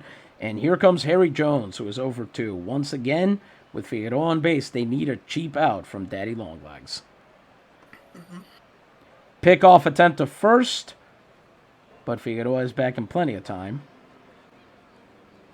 You can't bottle up Harry Jones forever, so at some point you got to try to actually get Romulo Figueroa out. Screwball is low, 1-0. Dear Lord. Curveball misses in the dirt, 2-0 now. And then he gets his first strike of the AB with a fastball low in the zone. He's trying to get that ground out. That's the whole thing here. Misses inside with the fastball, the fastest he's thrown all day, 157 kilometers an hour, but it's a ball, 3-1. This is dangerous territory for Pajkos, who is usually a little bit more reliable than this. As that arcs into the audience to bring it to a full count. So here comes the payoff pitch to Harry Jones. Swung on, and it's into the outfield. That's going to put 2 on with only 1 out. On the line drive to center field from Harry Jones there. Fastball left low. Jones knew that's what he needed, and he took advantage. Here comes Miguel Pavon, who is 0 for 2 on the day. Let's see if Pajkos can keep him under control. Fastball misses inside, 1-0. Screwball misses inside, 2-0. That fastball is, for some reason, called a strike. The umpire may be taking a little bit of pity on our friend Jan here. 2-1 now. Swung on, lifted. Is Stonehand going to be able to get to that? Yes, he does. That's out number 2. Wow. Can they get out of this? They might be able to get out of this. Here we go. This is a big percentage play they're doing here. They're pulling Verduzco to bring in left-handed pinch hitter Roger Muir, number 3. Roger Muir is the designated bucheron for the Ah, Jinetes. He hit 18 home runs this year. During the postseason, he has gone 1 for 7, average of 143, OPS of 286. Scottish name, I was going to say, but for a Canadian, that makes perfect sense. Mm-hmm. Yeah, I think he's always played in. I want to say he's always played in the 20th century. I think he's always played for the Puerto Rican leagues. He was on the Montañeses before. Okay. Or, pardon me, the Arribeños. Don't want to get into trouble there. Screwball is in there, strike 1. Swings right through the fastball, strike 2. Let's see if he's going to get out of it. Nope, misses just barely with the fastball, 1-2. Oh, are you kidding me? That got called a strike 2 at bats ago. Yeah, bring those receipts to the umpire. That is hit hard out to center field. Ham Underwood chasing it down. Ham, come on. He puts up the glove, and he's got it! They get out of it! Ooh. 2 more runners stranded for the Jinetes. And Jan Pajkos is through 6 scoreless innings. Incredible. In the bottom of the 6th, the 6, 7, 8 hitters, Sherlew, De Castillo, Underwood, come up with a chance to really make this game hurt for Benitez, who is at 77 pitches over 5 innings, 4 hits, 2 walks, 1 strikeout. Sherlew is 1 for 2 on the day. He singled back in the 4th, and here he watches as that slider is called strike 1. Slider low in the zone, not a great percentage pitch to try and hit. Neither was that one. Nothing you can do about those two. Benitez throwing good pitches and hitting the zone with them, making it difficult for Sherlew.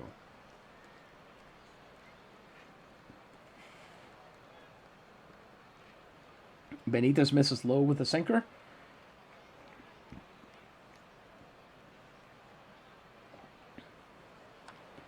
And he hits that one foul. To keep it at 1-2 here.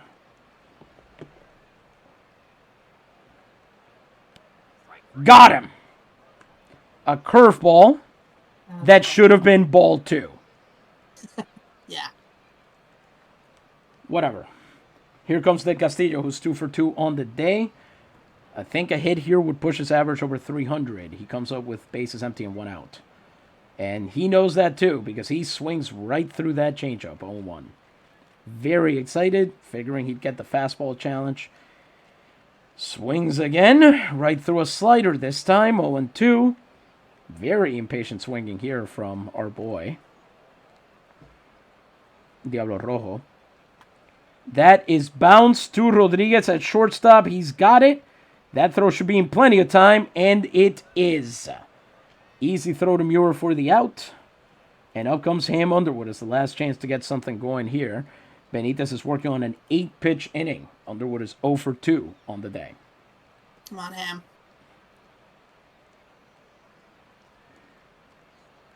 See if we can make something happen here. The sinker misses low, 1-0.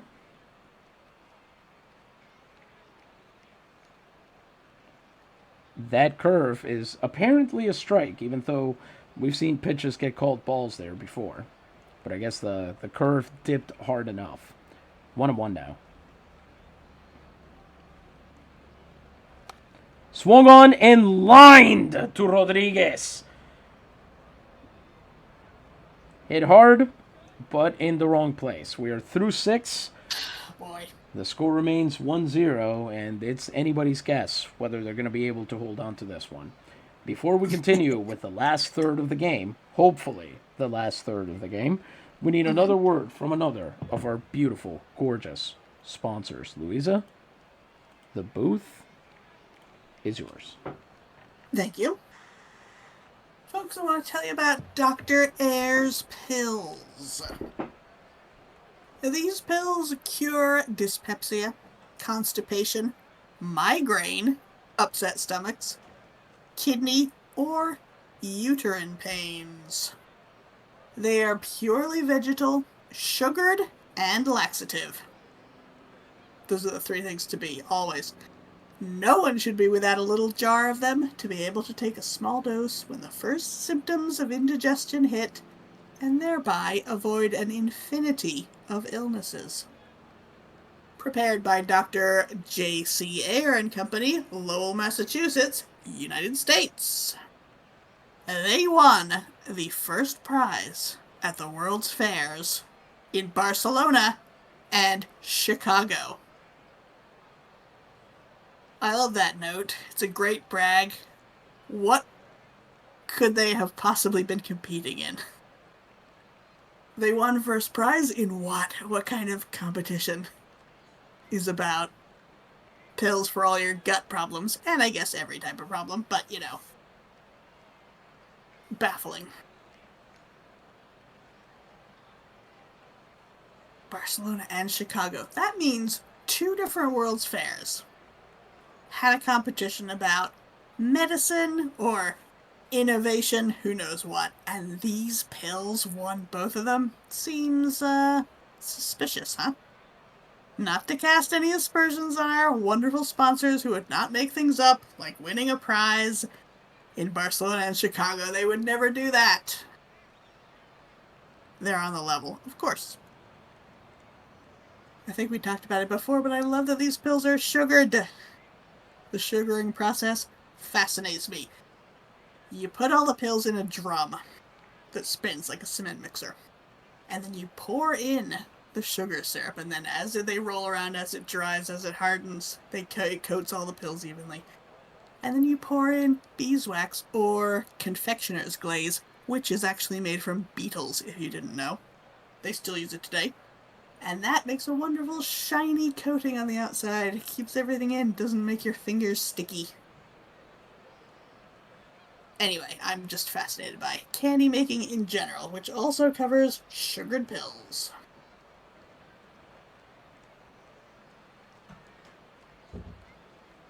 I'm thinking about the admonition to take it at the first sign of indigestion and avoid an infinity of illnesses. So I guess this goes into the psychological idea that if you get rid of everything inside your body, if you know what I mean, that's going to make sure you don't get sick. Seems like a drastic measure. Well, you know what they say. Desperate times, right? Yes, it's true. We don't Pull need the fire alarm and everybody out. Exactly right. Yes. Yes. That's actually exactly what Jamal Bowman was trying to do that one time in Congress. Okay. Do you not remember this? The congressman who pulled the fire alarm? No. Oh yeah, that happened. It was like this summer? Question mark. Huh. I want to say it was this summer, but yes, we definitely had a long discussion about how Congressman Bowman just let the intrusive thoughts win. Oh yeah, you want to pull that lever, you want to take that bottle of pills, you want to do all these things. You're right. So, as longtime LMP fans know, I work in a school, and the phone system, the electronic system that we use for things like fire drills, shelter in place, that kind of thing, when you open the thing, it just has big buttons that tell you what you're supposed, that allow you to initiate an emergency. And my understanding is that there is no check on that. That doesn't go, when you press that doesn't go to an administrator to say, hey, so and so is trying to initiate this. Do they seem trustworthy? Because obviously, you don't want it to be a thing where somebody initiates an emergency and an administrator says this has to be a mistake and it's for real. That would be way worse. Yes, definitely. So I told my students, every time you log into that app, you see the big red lockdown button and you want to press it. You want to press it so hard. And it's so attractive. It's this big circle. It's bright red. It says lockdown. Like everything about it attracts the finger to it. You feel like you're fighting your own body not to press it. Yeah, that sounds like terrible UI, honestly. Yeah, that's not the only problem with it, but yes, I would have to say that they clearly didn't have a single person on the design team who had been an educator. You know how I know this? Because they told us as much when we did the Oh training. boy. Ugh. Terrible. So anyway, speaking of things that are also intrusive and sometimes include terrible user experiences, baseball. We're here in the top of the seventh. Jan Pajkos is through 6 scoreless against the Jinetes de Baja, and he faces the 6, 7, 8 hitters, Mauro Noriega, Norberto Zavala, and Dermot Mount. He's at 89 pitches over those 6 innings, having allowed 6 hits, 1 walk, and 4 strikeouts. Johan Hos begins this inning in the bullpen with Jack Catol getting a little bit eepy as he's been warmed up and sat down each of the last 3. Pajkos sends his screwball low and away, 1-0. You think he's gonna finish the game? I hope so. But not if he's getting hit like that. Mauro Noriega makes it on base with a base hit into center field. It's a single, and they will now bring in pinch hitter number 16, Abenamar Davila. During the regular season, he actually was a very good hitter for them, hitting .348, OPS of .922. Ooh. However, during the postseason, he's gone 1 for 9, and we're hoping that that's more reflective of his actual skill level here. That'd be nice. With no outs and a man on first, here he goes for the bunt, but he takes it. It's ball 1. Goes for the bunt. It's a sac hit. Stonehand has it. Makes the throw to first. And it's the classic sacrifice hit. Davila gets the job done and moves Noriega over to second. Up comes Dermot Mount, who is 1 for 2 on the day. They just need to stop that tying run coming home. Fastball misses away, 1-0. The biggest problem Pajkos has had is not throwing strikes when he needs to, as that's a ground out to Feaster. He takes it unassisted, and that's out number 2. All right, they're getting there. Noriega over to third, and they're going to pull Tomas Rodriguez as well. They're replacing him with Pablo Diaz, who also had a pretty good season for them in limited duty. And this is one of the things that the Jinetes do extremely well. They cultivate a bench. They don't just rely on the top of their lineup. Like the Navegadores, they basically have one pinch hitter. That's it. In fact, you might be seeing him in the bottom of the 7th because they don't have a whole ton of other choices. Yeah. But the Jinetes have all of these guys that they've brought in. I don't know if you noticed this. All 3 of the pinch hitters they've brought in were switch hitters. Ah, is that a strategic move, you think? Yes, absolutely. Very good. He is 0 for 4 during the postseason, and let's just hope that lack of confidence is going to carry through this at-bat. Yeah. If They know if they're going to win this one, they're going to win it on offense and not defense. Exactly correct. But if they can get out of this, the Navegadores can, as that fastball misses low. If they can get out of this, the Jinetes have just substantially weakened their defense, I think. Okay. I think. Don't quote me on this. Pablo Diaz misses it. I forgot to mention his number is 1. Which is coincidentally the strike that just got called on him. Ah, get him. Fastball. He checks a swing on it. It's 2-1. Pajkos tooling down as he... Oh my God. Misses inside with a curveball. It's 3-1. That was a strike! Pajkos has second walk, and he will now face Orlando Martin. What you thinking?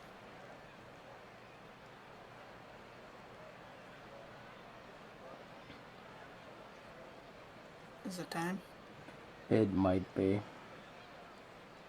The thing is, I don't know if it's better to put Catol has the split finger, and that's really a lot of what's determining the situation here. The splitter is such a money pitch right now for getting out of situations like this.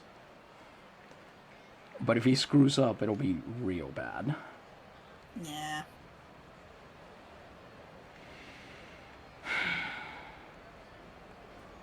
This is a tough choice. Yeah, it is. I'm glad I don't have to make it. I'm going to say yes. Now pitching for the Okay. Navegadores de Naguabo, number 5. Big Jack Atoll in the postseason. 5 2/3 innings, has yet to allow a hit. Let's see if he can keep that rolling. Men on first and third and 2 outs. He has a fastball, a slider, and a splitter.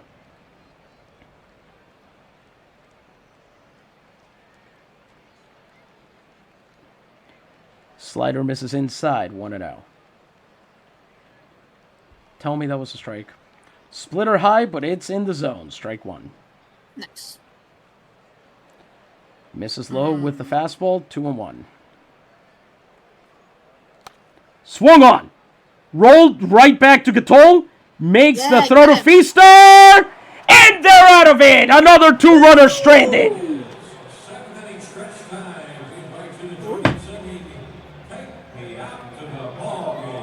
Big Jack Gatol gets out of the inning. And now in the bottom of the 7th, it's the Navegadores' turn to try and take advantage. Kareem Onbar will be in the bullpen for this one as Walter Miller takes over in center field, an even worse center fielder than Norberto Zavala. Believe it or not, they exist.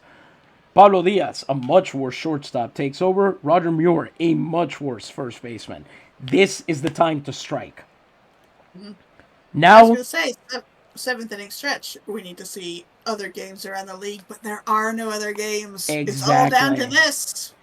Pablo Salmeron, now hitting for the Navegadores, number 17. He's 3 for 14 in the postseason. Not great, not after the season he had as a pinch hitter, but hopefully against a slightly tired Alberto Benitez, 6 innings, 4 hits, 2 walks, 2 strikeouts, he'll do. Mr. Knees. Here comes Rodillon. So he watches that first pitch. It's a splitter down in the zone, 0-1. One of my favorite... What's up? Say again. One of my favorite strange things this game has done is this is a player who you created yourself very specially. And he came back from a break at one point, suddenly having grown this wild facial hair. Yes. That was extremely funny. He pulled a Bobby Valentine, yeah.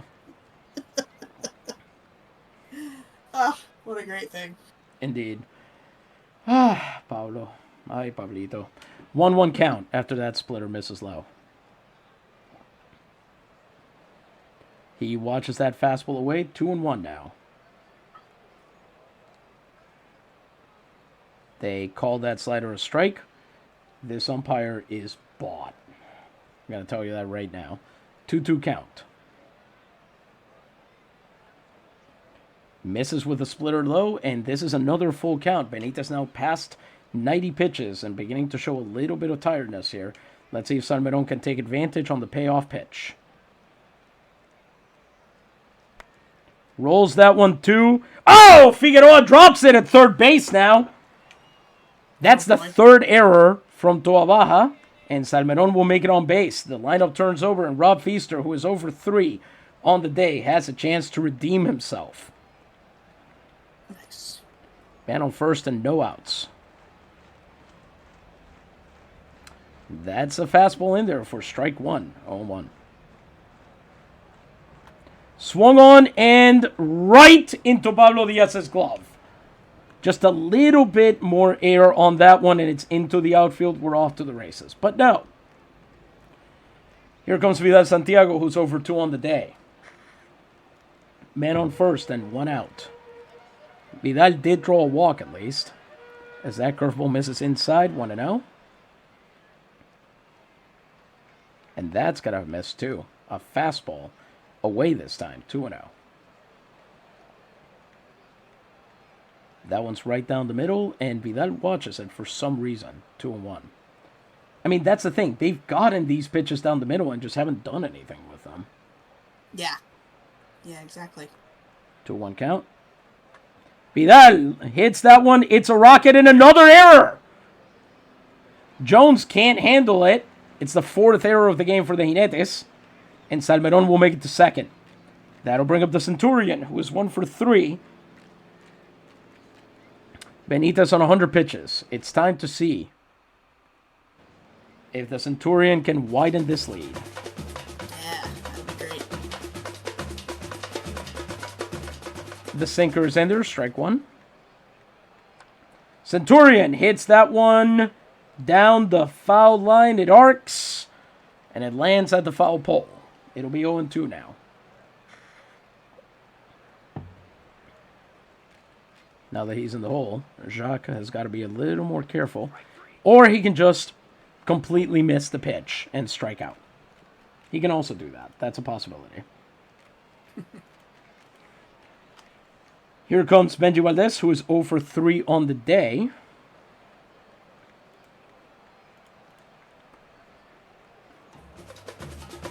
Oh, he gets hit. Did they just let up the bases? They did, huh? Mm-hmm. To bring up Wally Bach, who is 0 for 3 on the day, reached on error twice and grounded out.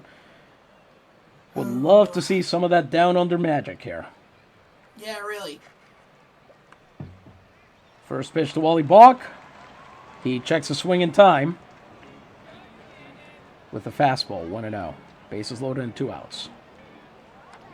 Swung on, lifted into center field. That's going to get caught. Guaranteeing that right now. One-handed catch from Miller, and he's got it. The Navegadores, for the second time today, strand the bases loaded.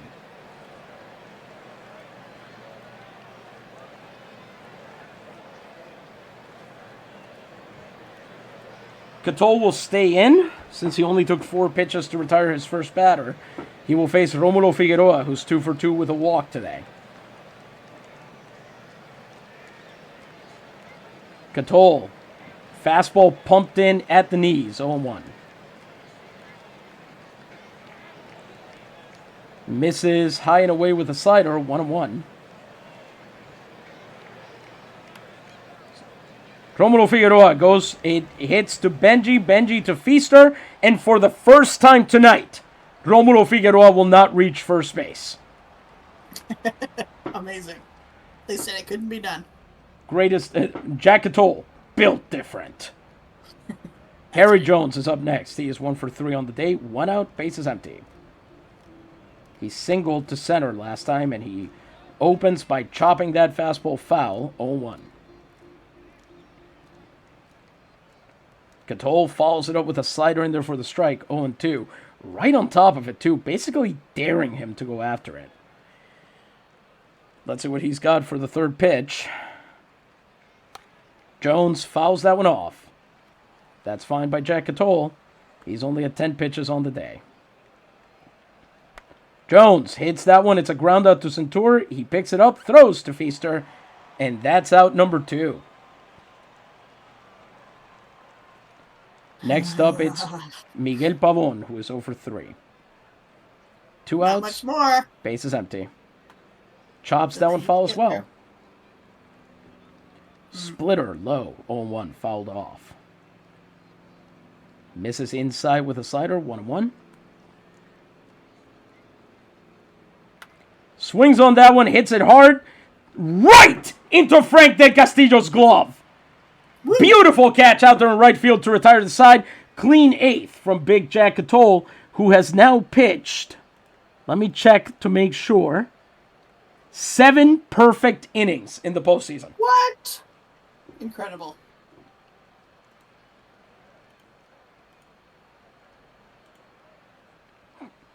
Pardon me.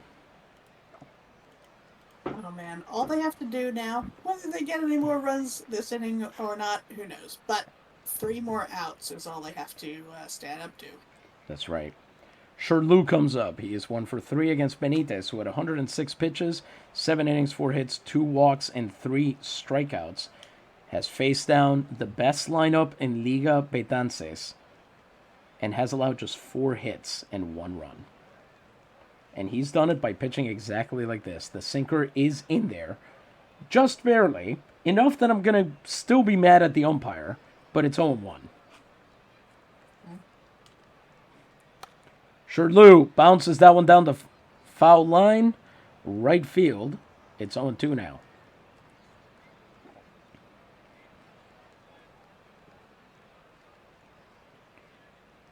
He misses low with the changeup, 1-2.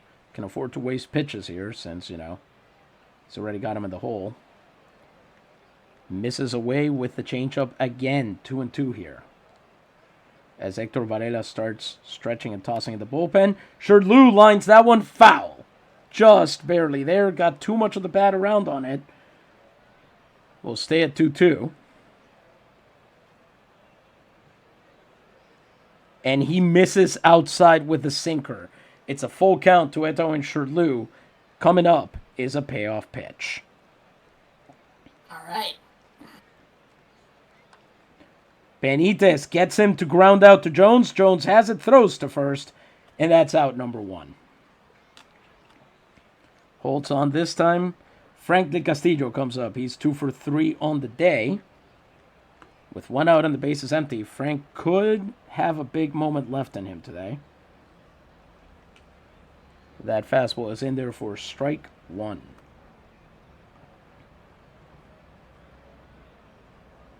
Changeup misses. It's 1-1 now. Frank had some big postseason moments. Notably, that home run he hit was in a loss. It was with no outs, and it made a game against Camuy a 3-2 game out of nowhere. As he sends that one foul, 1-2 now. Benitez always getting to the second strike with his batters. Got him! Punched him out, and it's number 4 for Alberto Benitez. How much do you want to bet that was out of the zone, and I'm going to be angry? Yes. I don't want to bet because that is a sure thing. It absolutely was. Of course. Up comes Ham Underwood, who is 0 for 3 on the day. 2 outs and the bases empty. Let's see if we can extend the inning a little bit here. Give Benitez something to think about. That sinker is...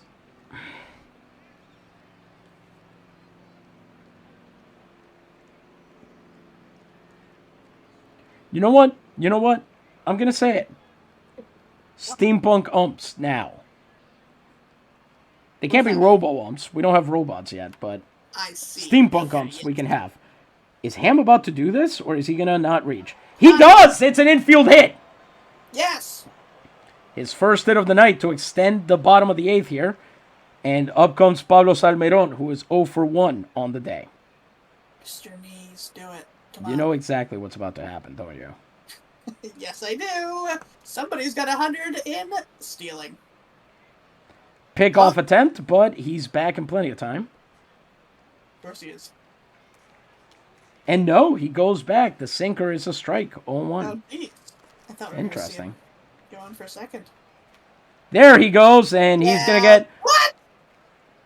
Yep. Oh my god! He's supposed to be good at stealing. That's the thing. Yes. Yes, he is. And here in the top of the 9th, let's see. What are you thinking? How are we going to Oh, no, crush I know them exactly like what's bugs? going on. Hector Varela, number 41, will now be pitching for the Navegadores against the 5, 6, 7 hitters, starting with Roger Muir, who's 0 for 1 on the day. Varela has allowed 3 hits over 4 innings, struck out 2. He has saved 4 games in the postseason. Same number he saved last year. In the same number of games that he appeared in last year. He is also, I believe, one of 2 Costa Rican professional baseball players right now.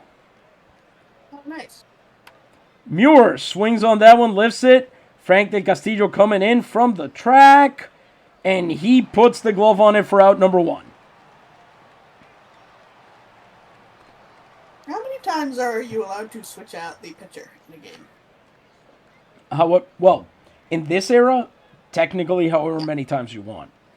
Now, there's no limit to the number of switches, but I believe you cannot switch a pitcher out in the middle of an at-bat unless it's for injury. So, Right.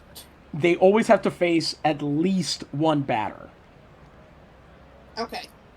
Now, in modern Major League Baseball, they have to actually face 3 unless you bring them in for the last out of the inning. So, theoretically, you could have a pitcher face 2 batters and then say, well, the next guy's a righty, so I'll bring in a lefty. Or, sorry, the next guy's a lefty, so I'll bring in a lefty to face him. Right, okay. And you But can't that doesn't really ever, happen for any anymore. position, you can't bring anyone back who you've taken No. out of the game, right? There Okay. are leagues where you can sort of do that. The Atlantic League has experimented with something called the designated pinch hitter, where you have a team member who can be used as a pinch hitter and you can still have the original player continue playing. Oh, And I interesting. know from experience that in high school leagues, you can often have a designated pinch runner who functions much the same way. You're supposed to kind of Okay. limit how often you use him. There's like sportsmanship stuff in there, but Makes sense. Okay, interesting. Mauro Noriega, 1 for 3 on the day with 1 out and the base is empty. This is dangerous. We got a lefty here against Varela, who is normally much worse against lefties. Not that it's mattered during the year. His splits were actually quite good. He was against lefties. He actually had not allowed an earned run all year. Wow. Yep, 0-1. Slider strike in there as he misses now inside with another slider. 1-1.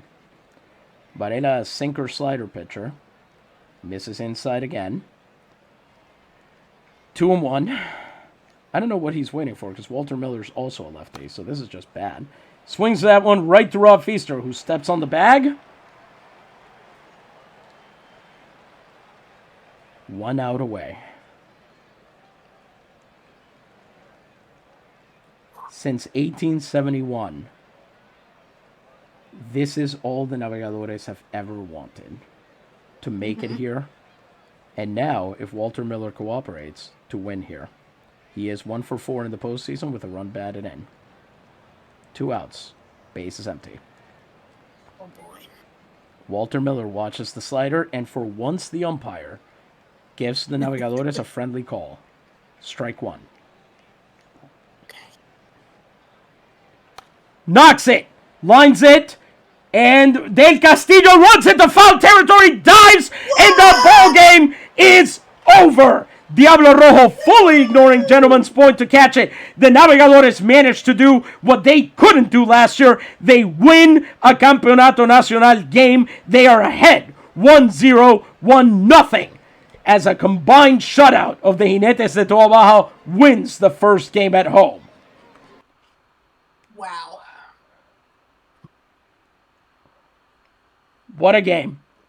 Yeah. What a fight. I'm trying to think back on all the times that the bases were loaded. There were quite a few times. They stranded the bases loaded twice. Yeah. Wow. Absolutely incredible. And this is a team that has depended on its top 4 for everything. Whoever those top 4 have been. For most of the season, it's been Rob, Jacques, Benji, and Frank. They've depended on them all the way through. Today, Yeah. they basically combined for 1 hit and a hit by pitch and a walk. And instead, it fell to Shirley, the demoted Frank Del Castillo, Ham Underwood, and 1 productive ground out from Spike Stonehand Yeah. to score the only run either team managed.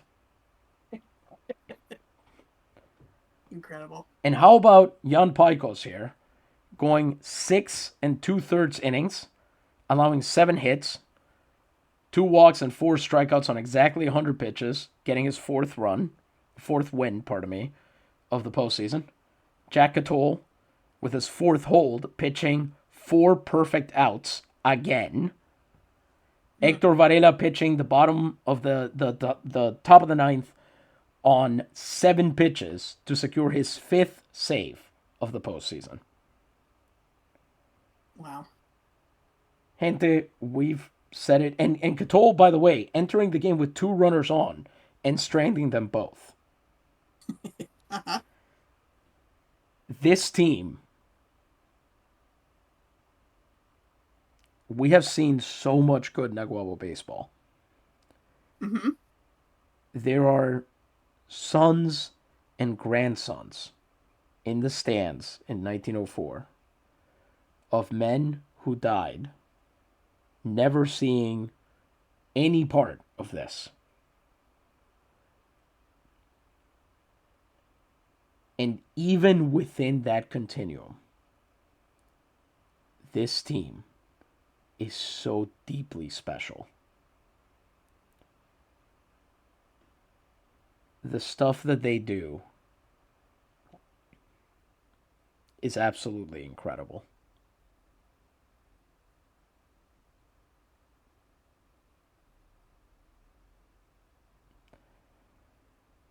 They're going to have to win four more of these. That's the tough part.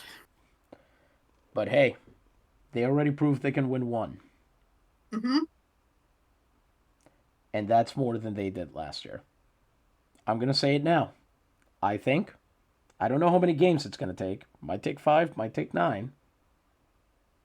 But I think they're going home with it today. Or they're going home with it this year. Man, that'd be so good. Yes, it would. To win your first championship 33 years after you were supposed to, 33 years after everybody thought you would. Yeah. To put it together in the 20th century where Puerto Rico takes its steps into becoming a full member of the international community as the team that proves that, a team full of Americans, of Puerto Ricans, with flags from Argentina and Cuba and Mexico, the Dominican Republic and Haiti and Jamaica, France, Germany, England, with prospects from Ireland, Scotland, and Wales waiting in the system, with a big boy South Korean who is, well, Korean, I suppose, at the time, who is slowly developing the ability to mash a baseball harder than anybody ever has.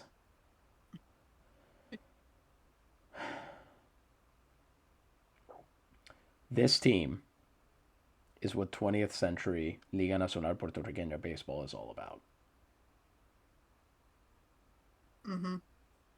And we're just going to have to hope the baseball gods reward them. Any final thoughts, Louisa? Just that this was an exciting game. They won like I thought they would, and I am excited to see them keep it going. Very true.